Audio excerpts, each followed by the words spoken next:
जानेंगे कि वन मंत्रालय द्वारा जो अपना पर्यावरण और वन मंत्रालय है उसके द्वारा वन स्थिति रिपोर्ट 2023 आई है।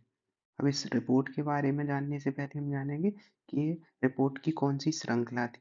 तो ये 18वीं रिपोर्ट थी। ये रिपोर्ट प्रत्येक 2 वर्ष बाद आती है, तो 2 वर्ष ही इसका आधार है और 1987 से ये लगातार आ रही है प्रत्येक 2 वर्ष। तो इसके बारे में अब इसका देखें कुछ निष्कर्ष, जो मुख्य क्या क्या पॉइंट उठाए गए हैं इसमें से। तो भारत का जो वन और वृक्ष क्षेत्र कुल है वो हो गया है 25%। तो 25.70% जो है वो उसका वन और वृक्ष क्षेत्र है। कुल क्षेत्रफल अगर देखें वर्ग किलोमीटर में तो 8,27,000 है, 8,27,000 वर्ग किलोमीटर है। इसके बाद अगर केवल हम वन क्षेत्रफल देखें, ये 25.17 क्या है, वन और वृक्ष दोनों का क्षेत्रफल है। अगर हम इसमें से केवल वन का क्षेत्रफल देखें भारत के क्षेत्रफल का तो 21.76% है। वहीं हम अगर वृक्ष का क्षेत्रफल देखें तो 3.41% है दोनों का, और दोनों का मिला के कितना है 25.17% के आसपास है। अब वनों की अगर हम भारत के क्षेत्रफल को लें तो भारत का क्षेत्रफल कितना है 32,87,000 वर्ग किलोमीटर, और उसके क्षेत्रफल का जो 25% है उस पे वन और वृक्ष पाए जाते हैं इस वर्ष। उसके बाद अगर हम देखें कहाँ पे वृद्धि हुई है कहाँ कमी हुई है, तो इसमें अगर सबसे शीर्ष राज्य है जहाँ पे वृद्धि हुई है तो वो राज्य रहेगा वो छत्तीसगढ़। अधिकतम वृद्धि जहाँ हुई है वो किसमें हुई है, छत्तीसगढ़ में। और छत्तीसगढ़ के बाद उत्तर प्रदेश, और उत्तर प्रदेश के बाद थर्ड नंबर पे है उड़ीसा। तो तीन जो राज्य हैं जहाँ अधिकतम वन क्षेत्र में वृद्धि हुई है वन और वृक्ष में, तो सबसे ज्यादा छत्तीसगढ़, छत्तीसगढ़ के बाद उत्तर प्रदेश, और उत्तर प्रदेश के बाद उड़ीसा हुई है। और वनावरण में अब ये दोनों का था वन प्लस वृक्ष का, केवल अगर हम वनावरण की बात करें वन की तो ये वाला हुआ है मिजोरम में सबसे जो है। तो वनावरण में अधिकतम वृद्धि कहाँ हुई है, वनों में मिजोरम में हुई है। सबसे ज्यादा कमी भी किसी राज्य में आई होगी, तो चूंकि सबसे ज्यादा वन मध्य प्रदेश में ही पाए जाते हैं तो वहाँ कमी भी आई है। तो सबसे ज्यादा जो कमी आई है वो मध्य प्रदेश में आई है, उसके बाद कर्नाटक में आई है। और ये भारत के वो क्षेत्र हैं सबसे ज्यादा वन क्षेत्र मतलब वन पाए जाते हैं। तो तीनों याद रखने हैं, मध्य प्रदेश, मध्य प्रदेश के बाद कर्नाटक, और कर्नाटक के बाद लद्दाख। तो ये हो गया। उसके बाद अगर हम शीर्ष राज्य देखें क्षेत्रफल के अनुसार से, ये वृद्धि और कमी नहीं है, ये क्षेत्रफल है। तो सबसे ज्यादा भारत में वन पाए जाते हैं मध्य प्रदेश में। उसके बाद अगर हम नॉर्थ ईस्ट में चले जाएंगे तो अरुणाचल प्रदेश, और उसके बाद छत्तीसगढ़। चूंकि छत्तीसगढ़ में इस बार सबसे ज्यादा वृद्धि भी हुई है, इस वजह से छत्तीसगढ़ क्षेत्रफल के हिसाब से भी है। तो अगर हम राज्य वाइज देखेंगे तो अगर हम नॉर्थ ईस्ट में चले जाएंगे तो अरुणाचल प्रदेश दूसरे नंबर पे, छत्तीसगढ़ और मध्य प्रदेश ये है। उसके बाद अगर हम वनावरण परसेंटेज देखेंगे कुल क्षेत्रफल में कहाँ सबसे ज्यादा परसेंटेज वन पाए जाते हैं, तो सबसे ज्यादा पाए जाते हैं चूंकि लक्षद्वीप पूरा वन क्षेत्र ही है समुद्र के बीच में। तो जो लक्षद्वीप है अपना, उस लक्षद्वीप में क्या है सबसे ज्यादा वनावरण का परसेंटेज पाया जाता है, वो है 91% के आसपास वन पाए जाते हैं। उसके बाद दूसरा है मिजोरम। तो मेघालय और मिजोरम साइड वर्षा चूंकि ज्यादा होती है तो मिजोरम में 85% पाया जाता है। उसके बाद है अंडमान निकोबार। तो अगर हम इन्हें याद करें तो लक्षद्वीप इस साइड आ जाएगा, अंडमान निकोबार, और उसके बाद दूसरे नंबर पर कौन सा है, मिजोरम। तो ये तीन हो गए सबसे ज्यादा परसेंटेज के हिसाब से। उच्च वनावरण देखें तो उच्च वनावरण में 33% हमारा लक्ष्य है कि वनावरण जो होना चाहिए वो 33% होना चाहिए। और इसमें 19 राज्यों संघ क्षेत्रों में 33% से अधिक वनावरण के अंतर्गत हैं भी। पूरे भारत का लक्ष्य है कि जो अभी 25% वनावरण है उसे 33 तक ले जाना है। और कुछ भारत के राज्य ऐसे हैं, पूछेगा कितने राज्य हैं तो 19 राज्य ऐसे हैं जहाँ 33% से अधिक क्या है, वनावरण और वृक्षावरण है। 8 क्षेत्रों में का 8 क्षेत्र कैसे हैं, 75% से अधिक है। मतलब 8 क्षेत्र जो संघराज्य क्षेत्र हैं यहाँ 75, जैसे अभी देखा हमने लक्षद्वीप है, मिजोरम है, अंडमान निकोबार है, इनमें क्या है अधिकतम है। कार्बन स्टॉक की बात करें, कार्बन स्टॉक क्या होता है, तो अगर हमें पता है कि CO2 कार्बन, पेड़ पौधे क्या लेते हैं, कार्बन का अवशोषण करते हैं, कार्बन डाइऑक्साइड का। तो जब वो कार्बन का अवशोषण करते हैं तो उनके अंदर कार्बन का स्टॉक बन जाता है पेड़ के अंदर। तो जिन क्षेत्रों में ज़्यादा वन पाए जाते हैं उन्हीं क्षेत्रों में क्या होता है, कार्बन का स्टॉक ज़्यादा होगा पेड़ों के अंतर्गत। तो अगर हम देखें तो सबसे ज़्यादा जो कार्बन का स्टॉक है वो अरुणाचल प्रदेश में, चूंकि वहाँ वन भी बहुत है। तो अरुणाचल प्रदेश और मध्य प्रदेश, इन दोनों में कार्बन का स्टॉक सबसे ज़्यादा है। तो अगर 2021 का देखें तो की तुलना में 81.5 मिलियन टन अधिक रहा है। अब नॉर्मल सा बात है कि कार्बन का स्टॉक हमेशा बढ़ेगा ही, कार्बन ज़्यादा होगा तो बढ़ेगा। तो ये हो गया। उसके बाद है कि क्षेत्रीय प्रदर्शन पे देखें तो पश्चिमी घाट संवेदन क्षेत्र में फैला हुआ है।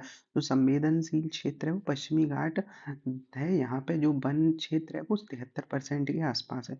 तो ये पूर्वोत्तर में भी देखें तो पूर्वोत्तर का भौगोलिक क्षेत्रफल का जो वन वाला है वो कितना है, 67% के आसपास है। मैंग्रोव, इंपॉर्टेंट पॉइंट आता है मैंग्रोव का। तो मैंग्रोव का कहाँ है, तो भारत के कुल क्षेत्रफल का, भारत के कुल क्षेत्रफल का, भौगोलिक क्षेत्रफल का 0.15%, 1% से भी कम है, 0.15% केवल मैंग्रोव पाए जाते हैं। अगर हम वर्ग किलोमीटर में देखें तो लगभग लगभग 5,000 वर्ग किलोमीटर के आसपास मैंग्रोव पाया जाता है भारत में। और इससे ज़्यादा ज़रूरी जो पॉइंट निकल के आया वो आया है, पेपर में पूछा जाएगा कि कमी हुई है कि अधिक हुई है। तो ये क्या हुई है, कमी हुई है इसमें। तो 7 वर्ग किलोमीटर की लगभग क्या हुई है, कमी हुई है। अब भारत में अगर मैंग्रोव देखते हैं तो मैंग्रोव अगर जैसे ही नाम आता है तो हम तटीय क्षेत्र पे ही जाएंगे, और भारत के पूरे तटीय क्षेत्र पे कहीं ना कहीं मैंग्रोव पाए जाते हैं। तो गुजरात वाले एरिया में और पश्चिम बंगाल वाले एरिया में, उड़ीसा वाले एरिया में, आंध्र प्रदेश, इनमें मैंग्रोव काफ़ी पाए जाते हैं। तो गुजरात में मैंग्रोव में कमी देखी गई है। तो इम्पोर्टेंट रहेगा कहाँ सबसे ज़्यादा कमी देखी गई है, तो गुजरात में कमी देखी गई है। और जबकि आंध्र प्रदेश और महाराष्ट्र में भी, महाराष्ट्र में क्या हुई है, वृद्धि देखी गई है। गुजरात में क्या हुई है, कमी अगर पूछेगा तो। गुजरात साइड देखते हैं हम, चक्रवात वगैरह आते रहते हैं। तो गुजरात में थोड़ी कमी देखी गई है, जबकि आंध्र प्रदेश और महाराष्ट्र में क्या हुई है, वृद्धि देखी गई है। तो ये क्वेश्चन बन सकता है यहाँ पे।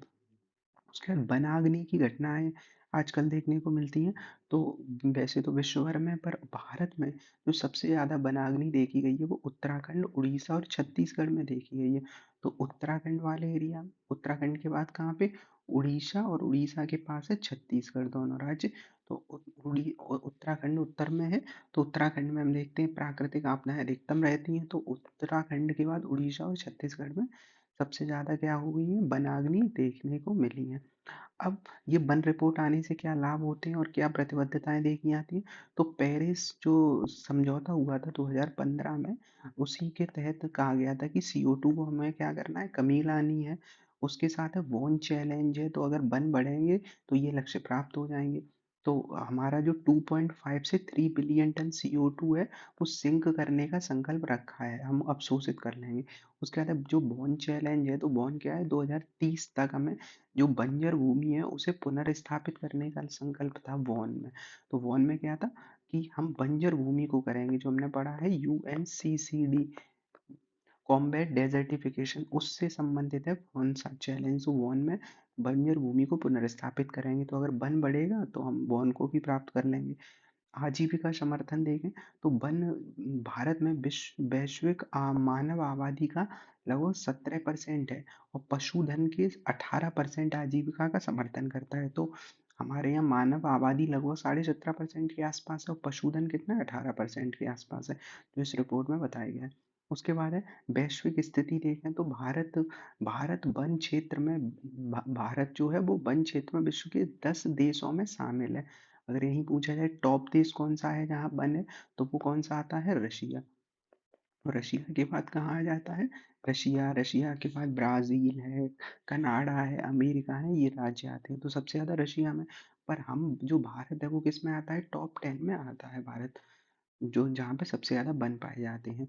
उसके बाद है पेरिस समझौते में हमने अपना राष्ट्रीय स्तर पर NDC लक्ष्य रखा था, नेशनल डिटरमाइंड कंट्रीब्यूशन, जो हम स्वयं से निर्धारित किया था कि हम कम करेंगे। तो उसके अंतर्गत हमने कहा है कि कार्बन सिंक को बढ़ाएंगे, कम करें, मतलब कार्बन को क्या करेंगे, एब्सॉर्ब करेंगे। वन चैलेंज हमने देख ही लिया है, और ये हो गया। उसके बाद अब रिपोर्ट आई है, तो उसका रिपोर्ट का आधार भी देखें तो वन सर्वेक्षण जो है कहाँ पे है ये? तो वन सर्वेक्षण जो स्थापना हुई थी वन सर्वेक्षण विभाग की, वो 1981 में हुई थी, और रिपोर्ट कब से आ रही है? 1987 से, और स्थापना कब हुई थी? 81 से हुई थी। उसके बाद है, अब इसका आधार क्या बना था? तो 1965 में क्या हुआ था? एफएओ और यूएनडीपी के द्वारा वन से संबंधित सर्वेक्षण की शुरुआत करी गई थी। तो उससे ही प्रेरित होकर भारत में क्या हुआ? रिपोर्ट आने लगी। मतलब भारत में एक वन सर्वेक्षण का विचार आया था। 76 में कृषि आयोग ने वन सर्वेक्षण की स्थापना की सिफारिश की थी, 76 में। उसके बाद है, संगठन का विवरण क्या है? विवरण में देखें तो पर्यावरण मंत्रालय के अंतर्गत आता है। कार्य क्या है? उद्देश्य की वनों का आकलन करना, और सेवाएं क्या है? प्रशिक्षण, अनुसंधान, ये सब करता है ये रिपोर्ट वाला। उसके बाद है मुख्यालय, कई बार पेपर में आ चुका है, तो मुख्यालय कहाँ है? देहरादून में। क्षेत्रीय कभी कभी कार्यालय पूछ सकता है, तो क्षेत्रीय उपकेंद्र, मेन है उपकेंद्र तो बर्नीहाट मेघालय में। मेघालय में बारिश ज्यादा होती है, और देहरादून में भी वन ज्यादा है, तो देहरादून में मुख्यालय, और दूसरा उपकेंद्र इसका कहाँ है? बर्नीहाट में है, जो पूर्वी क्षेत्र में है। क्षेत्रीय कार्यालय और भी हैं, तो हिमाचल प्रदेश में जैसे शिमला में है, हिमाचल प्रदेश में शिमला, पश्चिम बंगाल में कोलकाता, नागपुर, महाराष्ट्र में बेंगलुरु। तो वो क्षेत्र में, कई क्षेत्रों में क्या है? क्षेत्रीय कार्यालय इससे जुड़ा आ सकता है। तो अब मापदंड देखें, 13 से 23 में कुछ वृद्धि हुई है, तो बिल्कुल वृद्धि, 16,000 वर्ग किलोमीटर की वृद्धि हुई है। वृक्षावरण में भी वृद्धि हुई है, 20,000 वर्ग किलोमीटर की, और मैंग्रोव में भी वृद्धि हुई। कुल अगर हम कहें तो मैंग्रोव में क्या हुई है? वृद्धि ही हुई है 2013 से।